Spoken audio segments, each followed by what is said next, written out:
Hi there, it's David Startouch, and today I'm going to talk to you about how you can heal your own PTSD. And one of the most important books that I've ever read as a clinical therapist, a life coach, and a trauma specialist.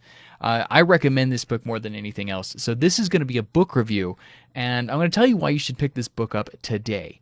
There will be links posted in Amazon, but we're going to get to all of that coming up next.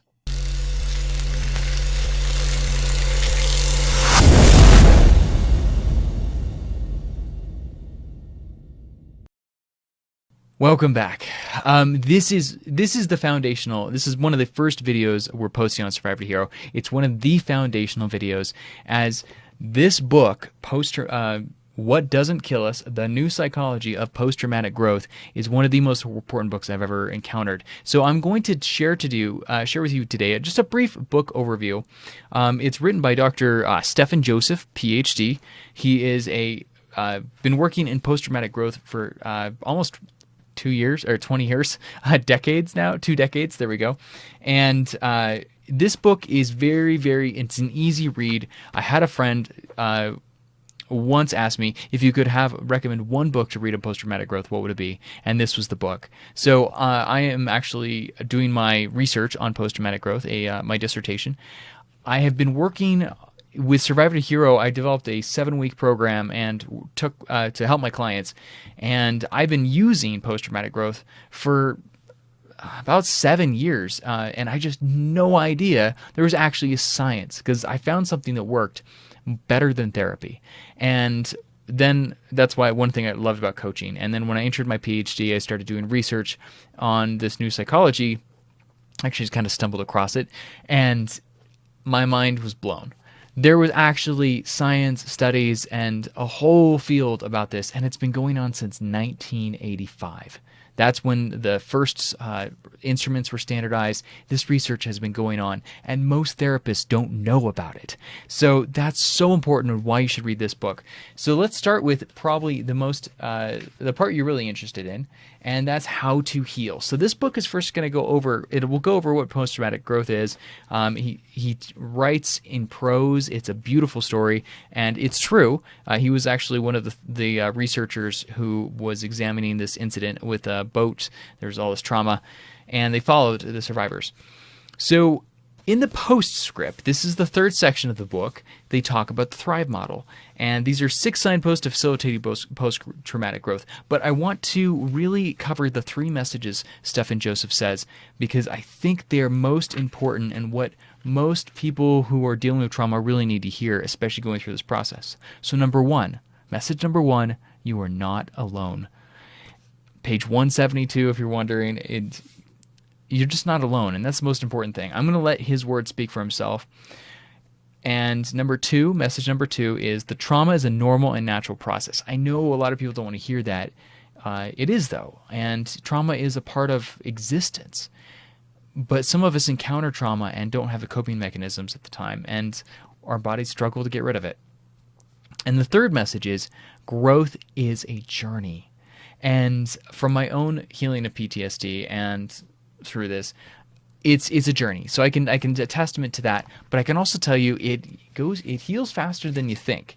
There's some things you can do to speed it up.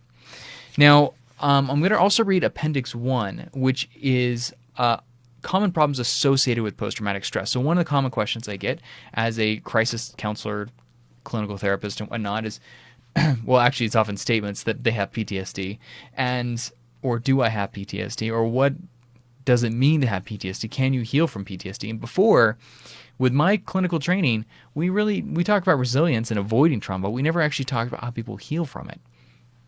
So this book is great on that. But let's first take some of the mental stigma out of this. So I have had PTSD. I say had because it's basically, I've healed it. It's no longer a disorder that dramatically disrupts my life. It still disrupts my life from time to time. It impacts me, and it will, even any partner I'm with, it will, that's something they're going to need to know and be aware of. And there's another book I'm going to talk about, do a book review on, called Post-Traumatic Stress PTSD Source Book, and this is the book for family members and trauma survivors, which, again, I'll get to that in another video. We'll have links below. Now, I'm just going to go through the symptoms and say yes or no if I'm still dealing with this, because I consider myself a highly functional person, and someone who does really well. Most people have no idea I have PTSD or severe anxiety because I've learned how to manage it in these various tools. So let me just go down this list and let me do it. I'm going to do it anyway. And just ask yourself if you have this. Yes, no, and know that just kind of keep in mind what I still have and how simple it can be if we just get rid of a few of these, how dramatically your life can improve. All right, so the first is intrusive memory. So intrusive thoughts, images, feelings, stuff that just kind of invades your consciousness. The next, yes, I still have some of those. Not too often, but occasionally. They come out of the blue. Vivid dreams and nightmares. Unfortunately, I still deal with this from time to time, depending on my stress level. Now, the more stressed I am, the lower my inhibitions and lower my resources, the more often that happens. Flashbacks. Traumatized people often experience flashbacks where they relive the event. That's very difficult for some people who don't have PTSD to understand, because you're basically two places at once. You're reliving the trauma in the past as if it happens right now. Your body is responding if it's happening now. So when I would have PTSD flashbacks, I'm trying to have a conversation with someone, but meanwhile, thoughts, feelings, images, sounds, all of that's rushing in, and I'm trying to pay attention to the conversation, but I'm not there, and I'm like checked out, back and forth, and it took a long time for me to work on that. So that's something therapy can help with. That's something coaching can help with, but this book also can help with that. And all right, so the next one is it's pretty short. Hypervigilance, where you're always hyper aware of everything that's going on around you, and I still have that. I've learned to take it and use it as a positive. Now, increased startle response. This depending, I still have this sometimes, but it's not too often, thank goodness. It's really disruptive, like the slightest thing makes you jump. And when you're triggered or scared, it happens more frequently. After a trauma happens, there's this process. And we're gonna get to a little bit after that, as soon as I finish this. Then we've got an mental avoidance, where you avoid thinking about things that can be related. And I know I did this, and it was very disruptive to my life. I was just avoiding processing stuff. Didn't even want to think anything remotely related. I still don't go to scary movies today. I have enough trauma and deal with enough trauma in my life. I don't need to see fake trauma. I'm on a low trauma diet. And then we've got behavioral avoidance, where you avoid certain things that could cause you to feel distressed. Reminders, things that just basically bring up thoughts, feelings, conversations. You tend to avoid those and avoid certain people that do those and cut people off or out of your life. Now, emotional numbness. This is often following a trauma. It's really common, where you withdraw and you often feel socially numb, unable to express various emotions. That's part of grief of what you're going through.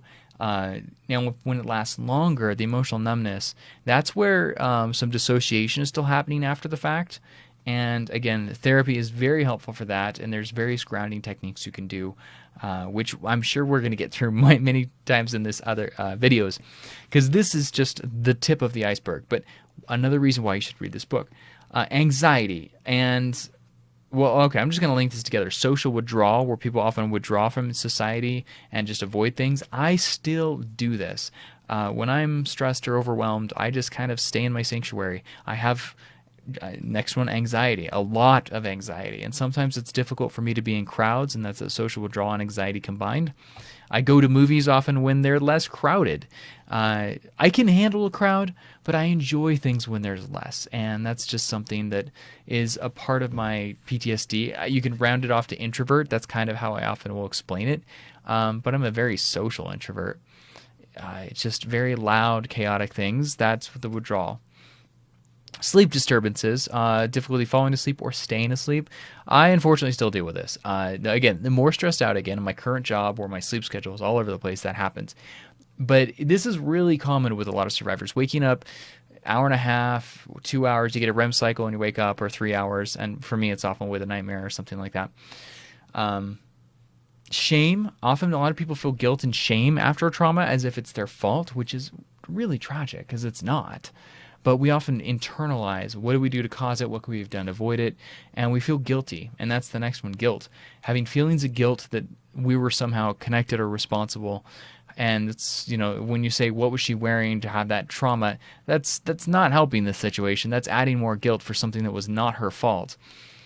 Then we've got sadness, just general sadness. These are feelings often people struggle to deal with, and that's overwhelming. And just kind of, it's just a genuine sadness. That comes in waves. It comes in, oops, sorry. It comes in, I talk with my hands a lot, so a dynamic microphone in my face is always an interesting experience. And it comes in waves and goes. And in fact, we're just going to tilt that up a little bit there. So you should be able to hear me. It's just going to slightly change. All right, and then where was it? Grief, where you're often grieving, and if there's a loss, that's more common where this happens, a traumatic loss. Irritability, survivors often feel very irritable and frustrated. This is, I can have this during certain days if I haven't had my caffeine, totally. Yeah, so you'll know if you got that or not. So yes or no, it's not too disruptive, but I've got it sometimes. Anger about the traumatic event, especially if they believe that some sort of injustice occurred. That is really common. I don't really have that. I think my many years of yoga and meditation helped me with that. I used to have a lot of anger. And I still have some anger, but it's not disruptive, and I don't take it out on people. So therefore, it's not as much of a problem.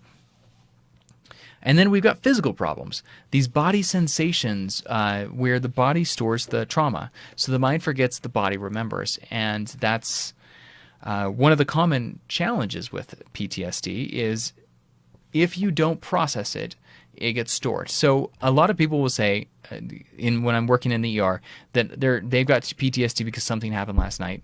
And the truth is they probably have acute stress disorder, not PTSD. And there's a big difference. If something traumatic happens to you, it doesn't mean you're going to get PTSD. You might have some PTSD-like symptoms later down the road, remembering it as you're still processing and healing, because that's a part of your story now. And it's not always a great part, but it's something that you have to integrate and learn and grow with, or grow despite of. And that's part of your hero story. So when people say they've got PTSD, an event just happened, it's an acute stress response. An acute stress response is basically PTSD symptoms where the body is feeling all of this stuff. The mind is overwhelmed. And if you have a chance to, this is where psychological first aid comes in, where seeing a crisis counselor like me or a trauma therapist is very helpful because they can help you process these feelings and just get them out. Now, once you've done that, don't feel you need to keep digging in. It's just give your chance to settle, your nervous system a chance to settle. A lot of times it just needs to be processed and talked about in a safe place. And then you can kind of decompress. Know that you're loved and supported. Warm blanket, water, your basic needs met while you're doing this. And that helps reduce acute distress. And PTSD often never forms. There's even a pill, though, that can that erase some of those memories if you take it right away. Sorry, allergies. And there's a lot of controversy because these events change us and make us. Excuse me one moment. And I'm going to do a review of this lovely beverage. It's called Bing, and it's a caffeinated energy drink with B vitamins with low sugar. And as someone with PTSD, you got to be careful with caffeine. B vitamins give you the energy, but regulating the caffeine can reduce some of the anxiety. Okay, now that the frog's out of my throat, that's the basics of what the PTSD and acute stress response. Now to the part that you're really waiting to hear, and there's 6 steps. Stephan Joseph talks about the Thrive model. Now, this is a model to actually help heal. It's a self-help book in that regard, that it helps you heal your life. This is very similar to my own Survivor to Hero model that I developed. Mine was a 7-step because I just took an extra week to integrate and kind of plan life a little bit. So I'm going to go over the 6 steps so you know what they are. And you can decide whether you want to buy this book, but I highly recommend it. Okay, signpost 1, the 6 signposts of the Thrive model, is you're going to be taking stock, and that's just taking inventory of your life. 2, harvesting hope and finding hope within yourself. And we're on Grace, Hope, and Strength channel. We're going to be providing inspiration and guidance on that. So when you're having struggles, because that happens, these ups and downs. Anyway, ups and downs. The Grace, Hope, Strength channel will inspire you. Now, breakups. They're one of the most triggering things, and relationships are a key part of your hero story and growing with a trauma, or even past a trauma. So I talk a lot about relationships and even money because it's very, your whole life is affected by this, and that is the part of this rebuilding process. Reauthoring, where you get to reinvent yourself, and that's really what this Survivor to Hero TV channel and Grace, Hope, Strength are going to be about. Now, my third channel, Star Touch Talks Tech, it's more about technology stuff, but some tech that can support your life. If there is that technology, I will recommend it also in either Grace, Hope, Strength or the Survivor to Hero channel, depending on the context. Again, the Grace, Hope, Strength is going to be an inspirational channel and just extra, little less psychology, a little more touchy-feely, heart, action-oriented, wellness, health, beauty, fashion, exercise, movement, dance, just things like spirituality is a big part, and it's multidisciplinary. My faith is Christian, but also we'll have Buddhism, and because I follow a lot of contemplative.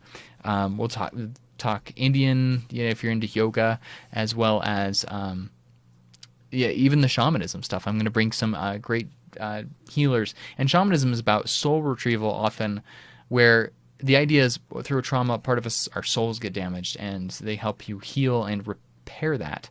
It used to be in native cultures. It's a little side note here, but in indigenous cultures, shamans sometimes were touched by trauma, and then that's how they saw it as being chosen, and they become that when a trauma happens in your life, like a switch turns on, and that is a compassion switch, where you can see others who are going through the same trauma, and your heart goes out to them, and you feel and you resonate, and you develop a deeper sense of empathy.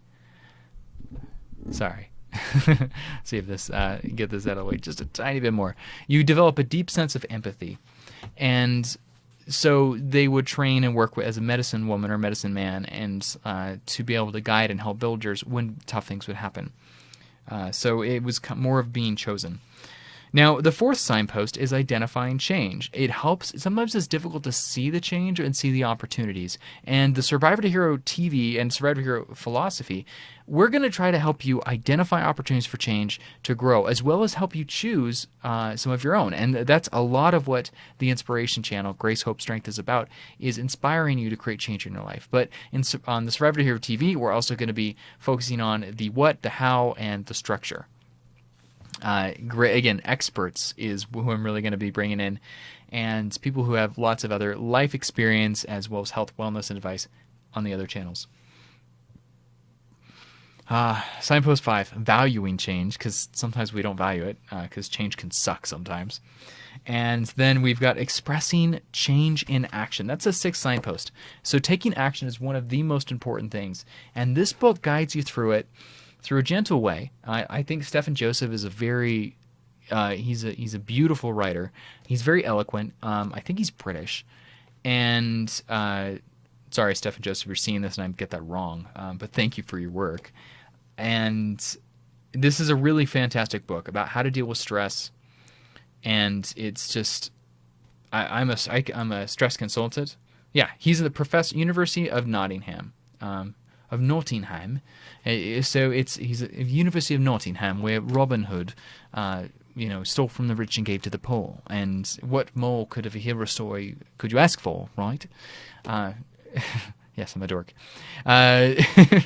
So this is, again, it's one of my most favorite books because it's really short, and you can skip around if you're reading the story and you're like, let's just get to the action part. Go ahead. Totally works that way. And then you can get back to it whenever you want. He's got tons of resources back here. These are all references. So if you want to know the science and go to it, it's fantastic. I use this as a bibliography for my research initially, going down looking for more information about post-traumatic growth and the various aspects. And it covers everything from terrorism to medical, cancer, PTSD of certain events. And there's a type of PTSD called complex post-traumatic stress disorder, where a lot of smaller events, and this is more what I deal with, created the PTSD brain, where your amygdala becomes so activated, and that's this fight or flight response, this survival mechanism, the fear brain. It becomes so activated and overstimulated that it's like you have PTSD. So something will happen and it will trigger it because you're in a constant environment. And so this is where shell shock started to come from with the soldiers in World War II. It wasn't just one mortar, one thing, one friend dying. It was the constant boom, boom, boom, boom, boom. And after a while, that numbness kicked in. And what they were really noticing was the emotional numbness, because they would get the 1,000-yard stare. And that's where they start to just check out. Now, what we actually discovered, psych first aid, they would bring the soldiers back, and it's World War I, actually, I think, not World War II. And we'd basically give them blankets. We'd do the psych first aid, deal with the basic creature comforts to help someone come back to feel like a person again and feel love and care and connection. We'd patch them up and we'd send them out again. And that was psych first aid. And we still use it today because it works. Which is kind of sad but true. Sorry, this is really glitching out on me. I hope it's not glitching out on you. But anyway, I just wanted to say thank you so much for showing up. This video is really close to my heart. I recommend this book. Again, you can get it on Amazon. It'll Barnes & Noble. I'll post the Amazon link, and you can go from there. Used, new, the information's all the same. It's fantastic. All right, please subscribe and like this video if it was helpful for you, and stay tuned because I've got another great book, Post-Traumatic Stress Disorder source book coming up. If you have a loved one who's impacted by PTSD, that's there. Now, I'll just kind of recap my credentials. I'm a PhD candidate. I'm a licensed counselor. I'm a certified life coach, and I taught yoga professionally for 3 years in DC. I've been working with coaching and trauma and for about 7 years. And Survivor to Hero is all about helping you rock your hero story. So thank you again for showing up, and namaste. Welcome, and today we recommend you grab a drink and pause this video, get something comfortable. All right, so where do I start? How about this book is great? This book is, I'm going to start over. Yeah.